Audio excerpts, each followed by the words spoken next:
Hi, everyone. Thanks so much for joining us. It's great to have you here. This podcast is geared toward you, the consumer, who might be looking for information about how to get mental health services or what are some of the things we need to be good at or skills that we need to develop in order to maximize our mental health.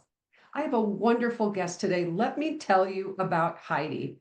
Heidi Siefkas is an author, speaker, and adventurer. I love that. Originally from small town Wisconsin in the Midwest, like me, she now calls Nashville, Tennessee home.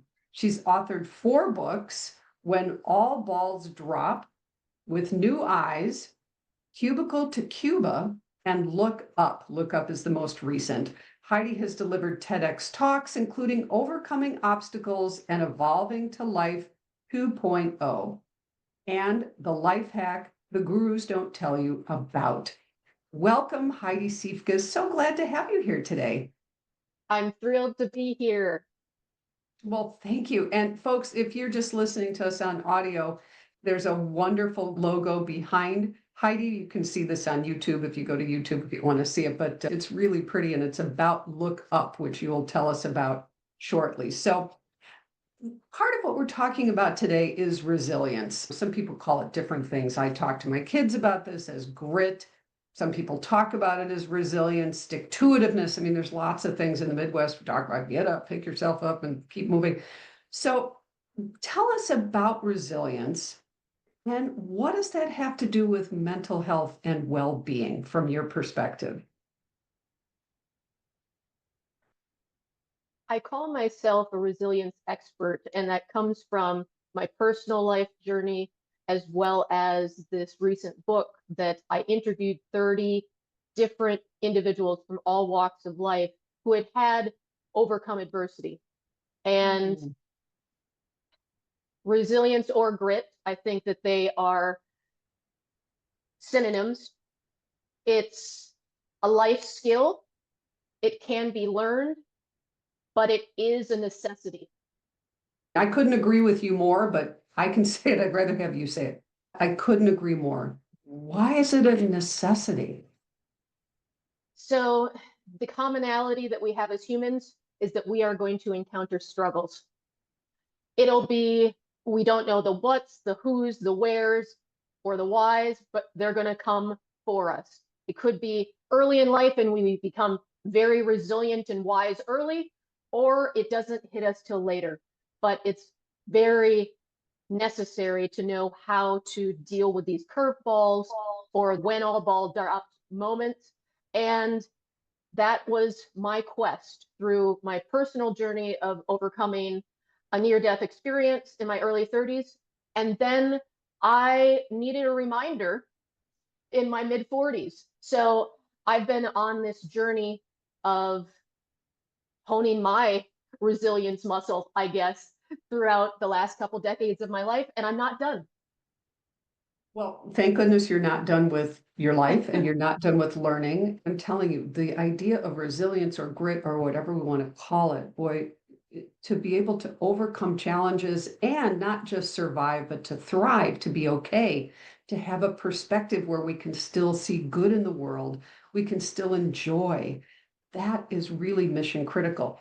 But you mentioned a near-death experience, and that was a huge event, obviously, in your life. Can you tell us about that and how did this kind of perspective get born out of that experience? We'll press rewind to 2009, and I was a completely different version of myself, but it was a seemingly perfect early 30 life, happily married, high-powered career in the travel industry, charming home, a great circle of friends and family. And then, you know, the adage accidents happen close to the home. Well, 1,000-pound tree limb from 30 feet in the air struck me, knocking me out cold as I took out the trash. The last night's pizza box almost killed me.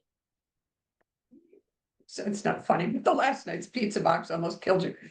Yeah, and it wasn't the cheese or the carbs. It was this tree limb just fell and it fell on you and it was 1,000 pounds. Yes. And so I'm very fortunate to be here for multiple reasons. But thank you, Good Samaritan, who found me in the driveway, called the paramedics, and rushed me to the trauma hospital. It knocked me out cold. And the next thing that I remember is 5 days later, waking up in the ICU in a brace because the tree limb had broken my C7 vertebra. So taking out the trash changed my life. And so you woke up and you're hearing this story, and somebody's telling you, we found you under a tree limb in your driveway with the pizza box, and you're realizing that your C7 vertebra had been broken. How did that, I mean, that could be something that would change somebody's life for the worse. It sounds like you've used this to come to a good place in your life. I was actually at the right place at the right time. I know it sounds far-fetched, but that's very true. And I think some people will relate to this, that all of the balls that I was juggling was keeping everything so busy that I'd never had the time, the forced pause to look underneath a microscopic lens at my life. And so that tree gave a gift of pause, and it touched every aspect of my life because it not only affected my health. Luckily, after neurosurgery and a lengthy recovery in an immobilization brace, I have recovered. And the other things that I discovered were things that weren't necessarily serving me. The high power career, they forced me to resign, and the happy marriage wasn't so happy. I uncovered my husband was living a double life and thus was unfaithful. So that tree limb, in one fell swoop, I lost everything I held dear. But that's where Look Up came from, because I couldn't control any of those things.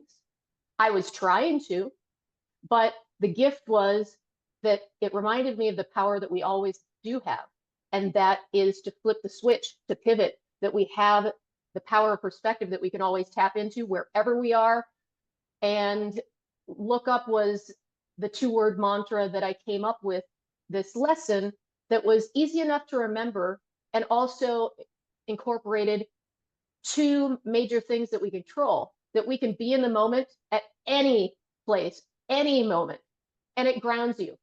It takes you out of that spiral or that anxiety. And then the second thing is find the upside, because any roadblock, hurdle, or hiccup eventually turns into wisdom. Now, that second part, it may be hard to find the positive in a broken neck, a divorce, and career loss, but eventually it comes. How does it come? Right? Because I can imagine someone listening to this and thinking, are you kidding me? You found out your husband was having an affair, you broke your neck, and you had to give up your job. And now what? And you know what? I mean, some of us have been through things in life where we think, okay, so there is a lesson, there can be a silver lining, there can be a gift in that experience. I wouldn't have discovered X, Y, or Z had that not happened. But boy, that was a trifecta for you. That wasn't an event, that was 3. And I'm sure it wasn't a quick sort of awakening within you. It was probably over time as you're discovering all this. So how did you come to that inside yourself? It didn't come immediately. Of course, the gratitude that I was even alive was there, but I had priorities. I needed to heal physically before I could even deal with the emotional and mental effects of the career loss. And then this life that I had built with someone else is no longer going to be my future. So I focused on health first. Then once I was healthy enough, I made the decisions on, one, the marriage, which was the next most important in the pecking order. And I said, you know what? I can't forgive and forget. This is time to close the chapter with RB and open the door to fall in love again, but with someone else in another life and also in a different career path. I found that corporate America may not be the best fit for me at the time. Yeah, and you know what feels critical to me in what you just said, Heidi? Well, a few things. One is you had to take it one thing at a time, one step at a time, one day at a time, sometimes probably 1 hour at a time as you're lying in a hospital bed and you're in pain and not sure what this is going to mean for you. At each step for your health, for your marriage, for your career, those are huge. Like we think of the top five stressors, you had to move. I mean, it's like I think you hit, well, you didn't have a death of somebody right then, but you hit every other one. And so the change and the healing emotionally and the change in perspective and to recreate yourself took time. And most of us are impatient. We want it to happen now. We're upset about what's happening right now.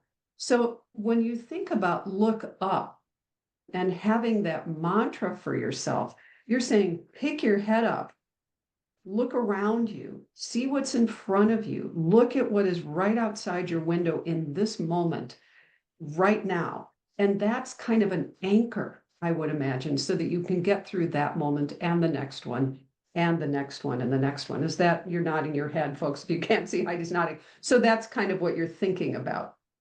Yes, it's a way to break the cycle that I think most of us get into in panic stages where, your world is collapsing. And it may not even be that your world is collapsing. You are just burnt out and you're looking at your screen. And then you come home and you're looking at your phone and you are never turning off.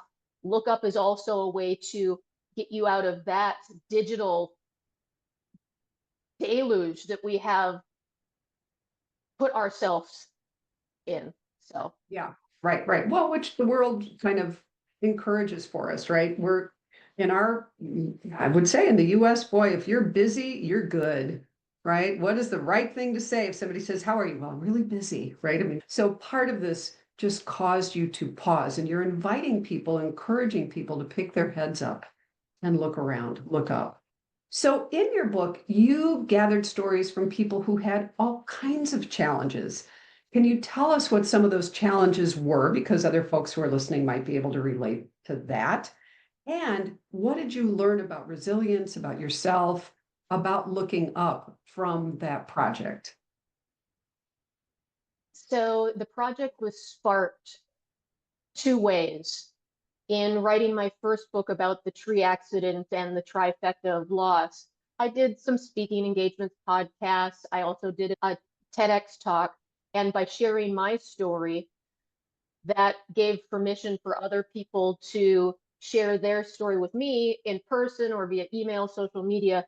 And I realized that not everyone wants to write their story, not everyone can write their story, and not everyone is a celebrity who typically gets that platform. So I was asked to participate in another compilation similar to Look Up, but it was for women who had tremendous odds and came out the other side bigger, bolder, and stronger. That participating in that and then getting the feedback from people when I was sharing my story, I said, voila, we have to do a Look Up book, and it's not going to be gender specific.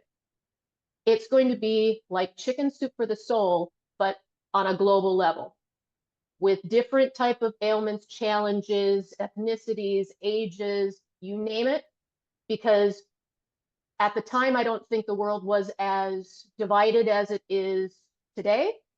But in doing this book and releasing it this year, I think it was perfectly timed and it will be evergreen because, Sadly, yeah. I mean, I'm yes. glad that it exists, but sadly. So, some of the challenges, I started writing the book when I resided in Maui, Hawaii. And so the book kicks off with a tremendous story of the Maui fire and a family who lost their home and evacuated Lahaina. And they said it was like escaping an apocalypse. It was a couple, their two girls and cats. And then other stories are three generations of breast cancer survivors in the same family. A personal story from my childhood. My parents and we sponsored a Hmong family in 1980, and 5 Hmong came to live with us, and that started their American dream. And just recently, I rekindled the relationship in person with that family. They're now 50 large and all living the American dream. Another example from here in Nashville was a woman who was addicted to alcohol, meth, and was homeless, and just hanging around in the underbelly of going between states and escaping the law. And her story of overcoming addiction, homelessness, and now even working in the Nashville Rescue Mission, showing women and children how she was able to come out the other side. As she puts it, I was shattered and I have become a beautiful mosaic. Oh, I love that. I love that. So, how would you describe the thread that ties together all of these different stories, yours included? So there's a through line, and my way of saying it is look up. But in its essence, because we have people from different cultures, different speaking different languages, different religion, it was the power of perspective. They said at one point in time, I had to look up from the darkness and see a sliver of hope, the silver lining. We got to turn this situation from lemons to lemonade or margaritas. They said it in different ways, but they said it was the power of perspective. And the second thing was that they had community that was there beside them to help them through this. So the message is struggles are for everyone. The only thing you can do when you're at the end of your rope is look up or tap into what you can control, which is your perspective. And you need to surround yourself with people or find your tribe to help you get off your knees. That's beautiful. So, perspective and community, and we Community. both. And the science backs both of those very robustly. I love that.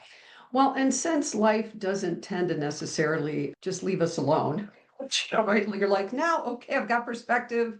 I get it. Look up. I get it. In 2022, your life takes a horrible turn again. So thank goodness you have this resource. But how did that then challenge? So you have this original experience. You created the mantra, then life threw something huge at you again, which you can reference or not if you would like or not. How did you utilize that mantra when you were facing adversity of such great magnitude again? So you asked when I knew the look up mantra was my lesson. So it was my lesson in 2010, and I'd been walking the walk, but I was tested in 2022 if lookup was actually strong enough to deal with death. And so I was in the middle of writing the lookup book. I had found 15 tremendous chapters. I was living in Maui with my life partner of 12 years. His name was Brian Treptow, and we had a brilliant future plan. We had so many adventures behind us, as well as so many future adventures. We had also taken my father, who had a stroke, into our home. So we were 2 people caregiving for my father, and life was grand. My life 2.0, or our life 2.0, was great. He was a pilot. I actually met him as I was taking a flight lesson, and we had been together ever since. But if you know any pilot circles, the loss is inevitable. And I woke up one Friday morning at 5 a.m. and I didn't see that he had come back from his medevac mission. I turned on my phone and I saw that I had missed 2 calls from numbers I didn't recognize, with both messages from his employer asking me to call him.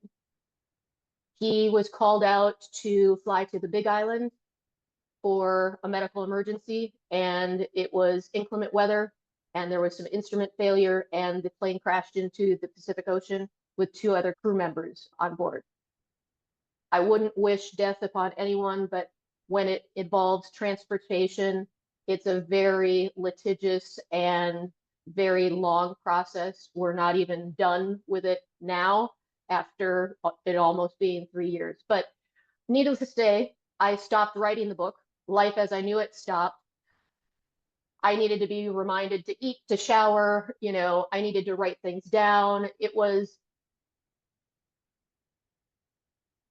so far much more devastating than the tree, the divorce, and the career loss altogether. But if I wouldn't have had that experience, I probably wouldn't be standing here today. So that very crucial foundation got me to where I am today. And I say this, that I didn't think Look Up was strong enough when it happened. It took me about a year and a half with not one therapist, not 2, but then a tribe of people around me. And this is similar to the first experience with the tree. You can't get all of your answers or advice or support from just one person or your inner circle, because not all of them have had a broken vertebra. Not all of them have had an injury while trying to continue a career. Not everyone knows a divorce lawyer. So people come out of the woodwork to help you where you can. And in that situation with Brian passing, I had people that were telling me, you need to document your last 48 hours. And now your 48 hours, because you're not going to remember this, but people are going to be asking you for lawsuits and all this kind of stuff. And they were so wise. And I am so glad that I have that documented, because let's face it, I didn't know how to put one foot in front of the other. Your socks on, how to do anything. Oh my gosh, you've been tested in this lifetime, Heidi, my gosh. And the fact that you've come out to this point, I mean, I think the word inspirational gets tossed around way too much personally, but you've had to test drive all of this. Not only was it an outcome of the first tragedies, the first 3 really big tragedies, and there might have been others, but then to have this, it just makes my heart hurt to have that kind of love in your life, and to have him just disappear. And then it sounds like it's not like you can even move on, because there's all these lawsuits and other things that keep the unpleasant parts still alive. But you are using your own framework. It has helped you so that you can keep putting one foot in front of the other. You can keep moving forward. So how do you look up now? I have a look up reminder in my phone at the middle of my day. It doesn't have to be the middle of the day. If other people resonate more with doing it early in the morning or after your day has been completely thrown out to the wild, but I have it because it's easy to forget lessons you learn in life. And if you don't use Look Up, or if you don't use meditation, if you don't go to the gym, you're not going to see the results. And so I have a reminder, and it actually was right before we started recording this. So after this podcast, I'm going to remove myself from the screen, meaning this screen and any other screen, remove myself from what I'm actually doing. I try to tell people you can do it anywhere, but getting some physical movement and getting out of the space just intensifies it. And so that's how I put Look Up in my daily life, because it's easy to talk, but if I don't walk the walk, I don't get the results. And life isn't done throwing me challenges. Yeah. Unfortunately, that is true, because that's just going to be the case.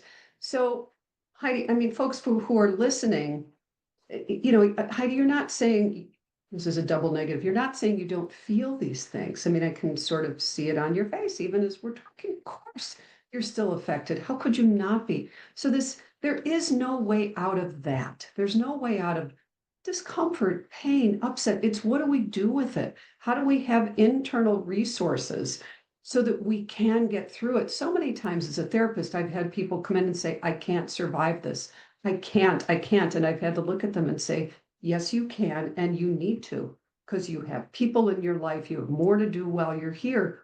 That's our work, is helping you figure out how to do that. So you've done the work, you do the work, you're going to do the work when you get off of this, because this is going to start up to talk about it. Normal to be expected. We so appreciate you offering your personal stories, because that's just right. It makes it more real. We all have them, right? Death of people we love, horrible things happening to us, or just things that feel like a terrible challenge. So it doesn't have to be to the level of devastation, but this mindset, this perspective and perspective taking is critical for us to be able to have peace and mental well-being. So if someone feels like they want to start a journey in this way, start some healing in this way, what are some of the things that they can do just to get started? Maybe what you're talking about, those feelings, even if the situations aren't identical. I mean, hopefully they're not, but they have their own set.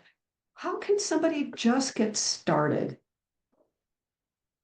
So let's say something happens. The first thing that you got to do is stop spiraling, kind of ground yourself. So be in the moment, take a breath, pause. The second component of lookup may not come for a while. Finding the upside in the moment, it's kind of hard. Like when you're bleeding, fix the bleeding. Once it's scarred over, you can say, oh yeah, that was a really great rollerblading ride, but I can see the positive in the scrape now. So that's doing the triage of the event, but then revisiting that whenever you're feeling overwhelmed. Some people need a larger dose of perspective. And one of my titles that I am very proud about is that I'm an adventurer. And that doesn't mean that you have to jump out of an airplane or go on a Grand Canyon hike or travel internationally. It just means do a new activity that puts you in the zone. That means that you're escaping what is kind of your current reality and forcing yourself to be on a one-track mind. It could be physical, mental, emotional, or all three. Examples: going on a blind date is an adventure. So is learning a new sport like paddleboarding and trying to stay on that wibbly wobbly board, or singing karaoke if you've never done it before. All of those things, you're not thinking about what's happening at home, what's for dinner, or are you getting the promotion? You're basically so focused. And I found that the same benefits from meditation you get from adventure. You get heightened clarity, you get more energy. And then if you put yourself in these situations, it's just like the look up and flipping the switch. When you get an adventure in your life, those curveballs, you're so much better and faster at pivoting to the plan B or plan C. And at this point, I mean, I'm kind of on plan D or E. So as long as I don't get to Z, I'm okay. It's incredible. Folks, this is such sage wisdom that you're hearing here. I hope you can appreciate that this was hard won. It didn't come easily. Heidi, you've put in a lot of work to do this, but the idea of you heal the bleeding first. When it has scarred over, you can think back to the event more and be able to say, okay, what can I take away from that? And then challenging ourselves to be more present, whether through meditation, whether through adventure, doing something new. The brain needs and loves novelty and will really utilize that for good. So Heidi, you are wonderful. I've loved having this conversation with you. If people want to connect with you or learn more about you and learn more about your books, how can they do that? My website is HeidiSiefkas.com. I'm on almost every social media as Heidi Siefkas, and you can find all my books, including my latest, look up Global Stories of Resilience on Amazon. They're in print, ebook, and audio, because I know, everyone is trying to multitask, and audio while driving or on the elliptical is the way to go. But do remember, still look up from that technology. That's right, exactly. And you and I should both go do the same thing. You're going to go do yours, and I'm going to go do mine. But Heidi Siefkas, thank you so much for coming today, sharing your personal stories, your wisdom, your resources, your books. This is such a great story of using adversity and using your powers for good, which I love. So thank you very much for being here. All of you will have Heidi's information in the show notes. Thank you for joining us. Please do always at the end. Please do so again next time. I look forward to having you with us. Be well.